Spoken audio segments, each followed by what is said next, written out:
మిథున రాశి వారికి 4వ తారీఖు మే నెల 2025 నుండి 10వ తారీఖు మే నెల 2025 వరకు గోచార ఫలితాలు ఏ విధంగా ఉన్నాయనేది సశాస్త్రీయమైన పద్ధతిలో తెలుసుకునే ప్రయత్నం చేద్దాం. మిథున రాశి వారికి ద్వితీయ స్థానంలో కుజుని యొక్క సంచారం జరుగుతున్నదండి. కుజుని యొక్క సంచారం ద్వితీయ స్థానంలో శుభ ఫలితములను ఇవ్వజాలదు. వచ్చేటటువంటి ఆదాయం తగ్గుతుంది, మాటలో కఠినత్వం పెరుగుతుంది, అయిన దానికి కాని దానికి కోపం వస్తూ ఉంటుంది. ఇది మంచి పద్ధతి కాదు. అలాగే మనకి మాట్లాడి దానిలో కోపం రావటము, అలాగే ధనం తగ్గటము, అలాగే కుటుంబం మన యొక్క భార్య పిల్లలు కూడా మనం చెప్పిన దాన్ని సరిగా పాటించకపోవటం, తద్వారా కోపం రావటం, మనకు చికాకు కలగటం, వాళ్ళ చేతల ద్వారా మనకు చికాకు కలగటం, మొత్తం మీద కుటుంబంలో కొంచెం ఆహ్లాదకరమైనటువంటి వాతావరణం కనిపించదు. ఈ విధమైన ఫలితాలన్నీ కూడా కుజుని యొక్క ప్రభావం వల్ల మనకి గోచరిస్తూ ఉంటాయి మిథున రాశి వారికి. అట్లాగే చతుర్థ స్థానంలో కేతు యొక్క సంచారం జరుగుతోందండి. చతుర్థ స్థానంలో కేతు యొక్క సంచారం వల్ల ఇక్కడ అది కూడా శుభ ఫలితాలు అయితే ఇవ్వజాలదు. అట్లాగే తల్లిగారు కానీ ఇంట్లో పెద్దవాళ్ళు ఎవరైతే ఉన్నారో ఆ వయసు వాళ్ళు వాళ్ళ యొక్క ఆరోగ్య విషయంలో కొంచెం ప్రత్యేకమైనటువంటి శ్రద్ధ తీసుకోవాల్సి వస్తుంది. అలాగే విద్య విషయంలో పిల్లల యొక్క విద్య విషయంలో కూడా చాలా శ్రద్ధ తీసుకోవాలి. లేకపోతే పిల్లలు కూడా శ్రద్ధగా చదివేటటువంటి అవకాశం ఉండదు. అలాగే భూమి, గృహము, వాహనము ఇవి కూడా మిమ్మల్ని ఇబ్బంది పెట్టేటువంటి పరిస్థితులు ఉంటాయి. బండి అంటే వాహనానికి ఏదో రిపేర్ రావచ్చు. అలాగే గృహంలో కూడా అనేక రిపేర్లు వస్తూనే ఉంటాయి. సొంత ఇల్లు ఉన్న వాళ్ళకి తెలుస్తాయి. అద్దె ఉన్న వాళ్ళకైతే ఏ గొడవ ఉండదు. అవన్నీ ఓనర్ చూసుకుంటాడు కాబట్టి మనం ఫోన్ చేసి ఓనర్తో చెప్పుకుంటే సరిపోతుంది, ఆయన చూపించుకుంటూ చేస్తాడు. మన సొంత ఇల్లు ఉన్న వాడికి ఏంటంటే ఈ విధమైన ప్రాబ్లం ఉంటుంది. అలాగే చతుర్థ స్థానంలో కేతు ఉండటం వలన మీకు అక్కడ ఏంటంటే ఈ రియల్ ఎస్టేట్ చేసేటటువంటి వ్యాపారులు ఉంటారు కదండి, స్థలాలు కొనటం అమ్మటము, వారికి అనుకూలమైన కాలము కాదు. తద్వారా ఆదాయం తగ్గిపోతుంది. మరి అదే అంతే, అది నడిస్తేనే కదండి వారికి ఆదాయం. అందుచేత అది సరిగా నడవదు. అందుచేత వీరికి ఆదాయం తగ్గేటువంటి అవకాశం మనకి స్పష్టంగా గోచరిస్తూ ఉన్నది.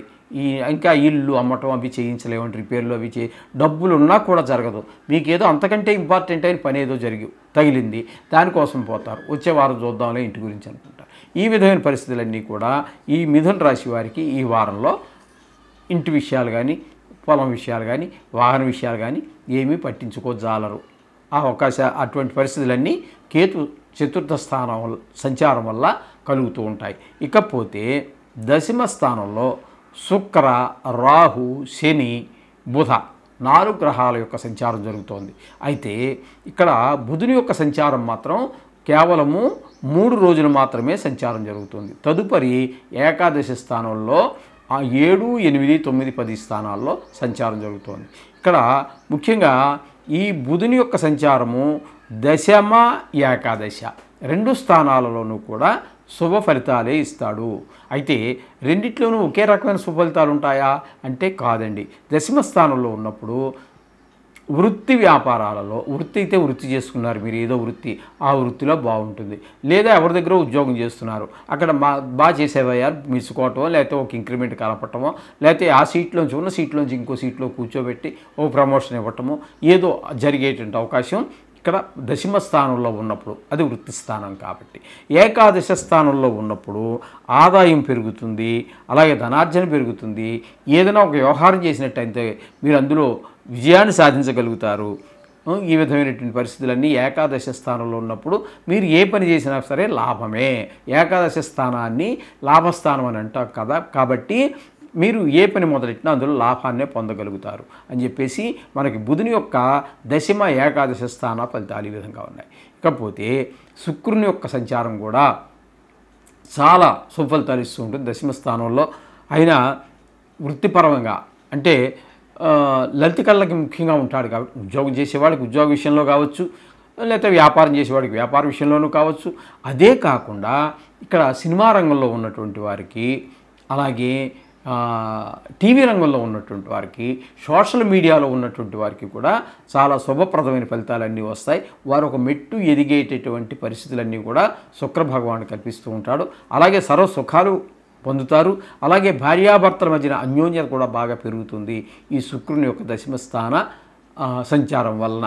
ఇకపోతే రాహు యొక్క సంచారం తీసుకున్నట్టయితే దశమ స్థానంలో శుభ ఫలితములను ఇయ్యజాలడు.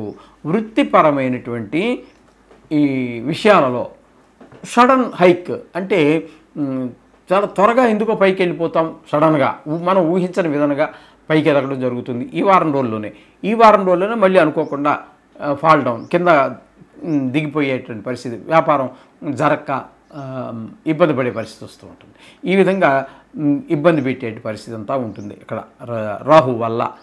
అలాగే మనకి రాహు వలన ఇక్కడి విషక్రిముల వల్ల కూడా కొంచెం ఇబ్బందులు కలుగుతూ ఉంటాయి. దోమలు, బల్లులు, బొద్దింకలు, తేళ్ళు, జెరులు ఇట్లాంటి వాటి వల్ల.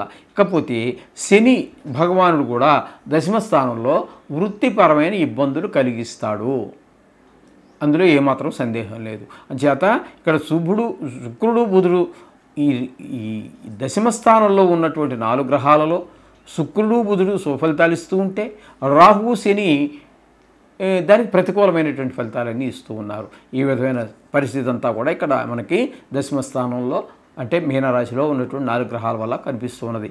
ఇకపోతే ఏకాదశ స్థానంలో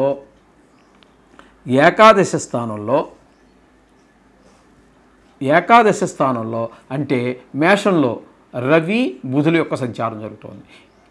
మనం ఇదివరకు కూడా చాలాసార్లు చెప్పుకోవడం జరిగింది. ఏకాదశ స్థానంలో ఏ గ్రహం ఉన్నప్పటికీ కూడా చాలా చక్కటి ఫలితాలన్నీ ఉంటాయి.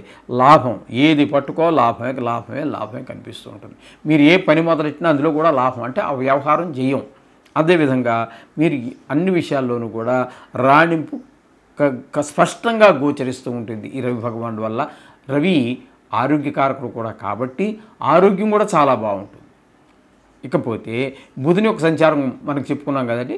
మొదట్లో ఇక్కడ దశమ స్థానంలో ఒక 3 రోజులు ఉన్నాడు. తదుపరి 4 రోజుల పాటు 7, 8, 9, 10 తారీఖుల్లో మేషంలో ఉన్నాడు. కాబట్టి ఇక్కడ మీకు ఆయన కూడా చాలా చక్కటి ఫలితాలని ఏకాదశి స్థానంలో అన్ని సొంత వ్యాపారమైనా, ఎవరి దగ్గర ఉద్యోగం చేసినా, లేదా ఉద్యోగంలో ప్రభుత్వ ఉద్యోగమైనా ప్రైవేటు ఉద్యోగమైనా ఏది చేసినప్పటికీ కూడా బుధుడు మీకు అనుకూలమైన ఫలితాలన్నీ ఇస్తూ ఉంటాడు.